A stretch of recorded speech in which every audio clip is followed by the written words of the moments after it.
Hello everyone, welcome back to my channel. तो आज हम इस वीडियो में आर्टिकल 31A को डिस्कस करेंगे।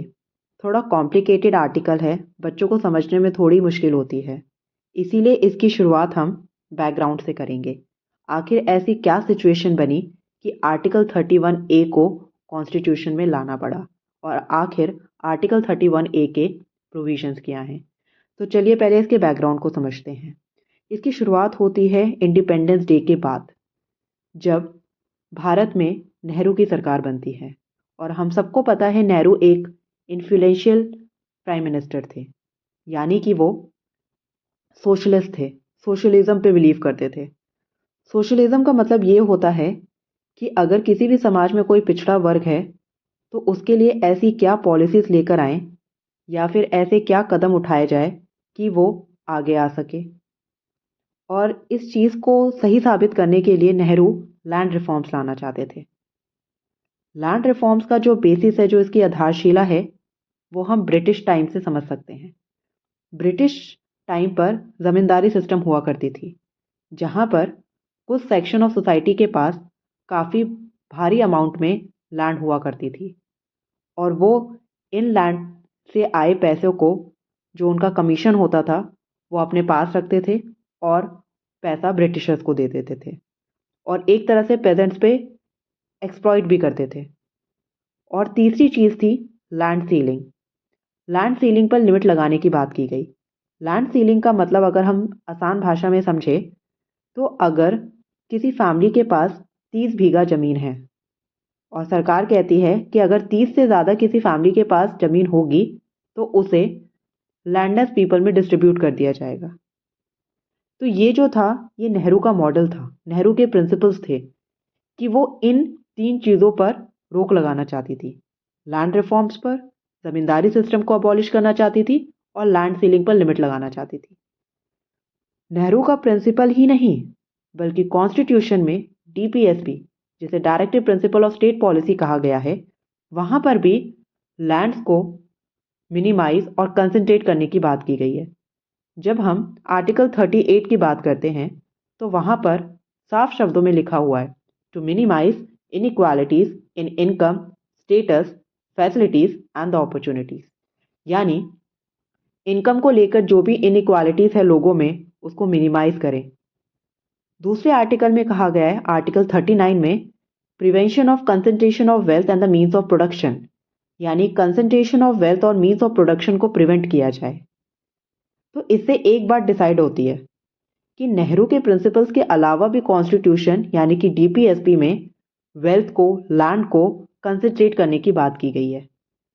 और इसी चीज़ को रोकने के लिए नेहरू सरकार और स्टेट गवर्नमेंट बहुत सारी पॉलिसीज लेकर आने लग गई।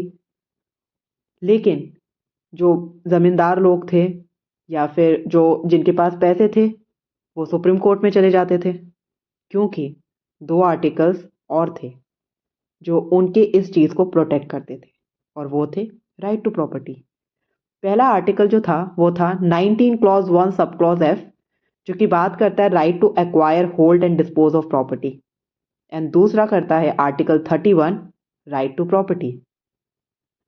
इन दो आर्टिकल्स को लेकर आर्ग्यूमेंट्स के लिए ये जो जमींदार थे वो सुप्रीम कोर्ट में चले जाते थे और कहते थे कि भाई हमारे राइट टू प्रॉपर्टी का वायलेशन हो रहा है। तो सुप्रीम कोर्ट भी क्या करती, सुप्रीम कोर्ट तो कॉन्स्टिट्यूशन के आधार पर ही चलेगी। तो वहाँ पर जो भी पॉलिसीज या फिर जो भी स्टेप्स नेहरू सरकार के द्वारा लिए जाते थे, उन्हें खारिज कर दिया जाता था। और ऐसे बहुत से केसेस आए इन आर्टिकल के अगेंस्ट में। हम आगे बात करेंगे उन केसेस के, जैसे गोलकनाथ केस, सज्जन केस, बहुत सारे केसेस आए। तो ये एक बैकग्राउंड बना आर्टिकल 31A को लाने के लिए। लैंड रिफॉर्म्स, ज़मींदारी सिस्टम को अबॉलिश, लैंड सीलिंग को लिमिट लगाना, और डीपीएसपी में आर्टिकल 38 और 39 में इसका मेंशन होना। और इनके अगेंस्ट में, इन चीज़ों को प्रोटेक्ट करने के लिए हमारे कॉन्स्टिट्यूशन में आर्टिकल 31 और आर्टिकल 19 क्लॉज 1 क्लॉज एफ था, जो कि हमने कल की वीडियो में पढ़ा। इसी को लेकर आर्टिकल 31 को फंडामेंटल राइट से डिलीट करके एज अ लीगल राइट बनाया गया। और आप मुझे कमेंट सेक्शन में बताएंगे अगर आपने कल की वीडियो को ध्यान से देखा है कि कौन से अमेंडमेंट एक्ट से आर्टिकल 30 राइट टू प्रॉपर्टी को डिलीट किया गया। अब हम बात करते हैं आर्टिकल 31A का, जिसका टाइटल है saving of laws providing for acquisition of estate etcetera. पहले हम जो मैंने ये दो येलो कलर से हाईलाइट करी हैं स्टेटमेंट पे, उन पे ध्यान देते हैं। पहला कहता है not with standing anything contain in article 13, यानी आर्टिकल 13 में जो कुछ भी प्रोविजंस लिखा हुआ है वो आर्टिकल 31A पर बिल्कुल भी अप्लाई नहीं होगा। इससे पहले हमें आर्टिकल 13 को समझना पड़ेगा। आर्टिकल 13 है क्या और क्या बोलता है? आर्टिकल 13 ये कहता है कि अगर कोई भी प्री कॉन्स्टिट्यूशनल लॉ या फिर post constitutional law fundamental right को वॉयलेट करता है तो उसे वॉइड डिक्लेयर कर दिया जाएगा, यानी कि खारिज कर दिया जाएगा। यानी अगर किसी भी एक्सटेंट तक कोई भी कानून फंडामेंटल राइट को वॉयलेट करेगा तो उसे अनकॉन्स्टिट्यूशनल या फिर वॉइड डिक्लेयर कर दिया जाएगा। लेकिन यहाँ पर ये चीज़ अप्लाई नहीं होगी। आर्टिकल 31A में क्लियरली डिफाइन कर दिया कि आर्टिकल 13 दूर रहेगा आर्टिकल 31A से। यानी कि आर्टिकल 31A में जो 5 लॉस मेंशन किए गए हैं उसे नहीं कहा जा सकता कि वो आर्टिकल 14 और आर्टिकल 19 को वॉयलेट कर रहा है। अब हम देखते हैं कि वो 5 लॉस है क्या। First, the acquisition by the state of any state, यानी जो सरकार है वो किसी भी स्टेट को एक्वायर कर सकती है, मॉडिफाई कर सकती है। स्टेट यानी कि स्टेट वर्ड का भी डेफिनेशन और डिफाइन जो है इस आर्टिकल में किया गया है। स्टेट का मतलब कोई भी एग्रीकल्चरल लैंड, जिसे जागीर, इनाम और बहुत से नाम से पुकारा जाता है, तो उस चीज़ को जो है वो स्टेट एक्वायर कर सकती है। दूसरी, taking over of the management of any property by the state for a limited period, either in the public interest or in order to secure the proper management of the property. It means कि वो acquire तो कर ही सकती है और उस property को management करने के लिए उसे टेक ओवर भी कर सकती है, राइट? अब जो 3 लॉज हैं वो कंपनी और कॉरपोरेशन से रिलेटेड है। तीसरा है वो ये कहता है कि जो स्टेट है वो 2 और 2 से ज़्यादा कॉरपोरेशंस को अमेलगेट कर सकती है, यानी मिला सकती है पब्लिक इंटरेस्ट के लिए, उनके मैनेजमेंट को प्रॉपर तरीके से चलाने के लिए, राइट? अगला अगला जो पॉइंटर है उसमें स्टेट के पास ये राइट होगा कि जितने भी मैनेजिंग एजेंट्स हैं, सेक्रेटेरियस हैं, ट्रेजरर्स हैं या मैनेजिंग डायरेक्टर्स हैं, उनके राइट्स को भी मॉडिफाई कर सकती है या फिर पूरी तरह से ख़त्म कर सकती है स्टेट। ये भी अधिकार स्टेट को दिया गया है इस आर्टिकल में। And the last one is कि अगर कोई भी मिनरल या फिर मिनरल ऑयल का अग्रीमेंट, लीज या फिर लाइसेंस है उसे प्री मैच्योर टर्मिनेट भी कर सकती है और ज़रूरत पड़ने पर कैंसलेशन भी कर सकती है। तो ये 5 तरीके के लॉ बताए गए हैं जहां पर स्टेट जो है वो इंटरफेरेंस कर सकती है, और जब वो ये इंटरफेरेंस करेगी तो उसे ये कह के नल एंड वॉइड घोषित नहीं किया जा सकता कि वो आर्टिकल 14 और आर्टिकल 19 को वॉयलेट कर रही है। So these are the 5 laws which are mentioned in Article 31A, you have to keep in mind. First, second, third, fourth and the fifth.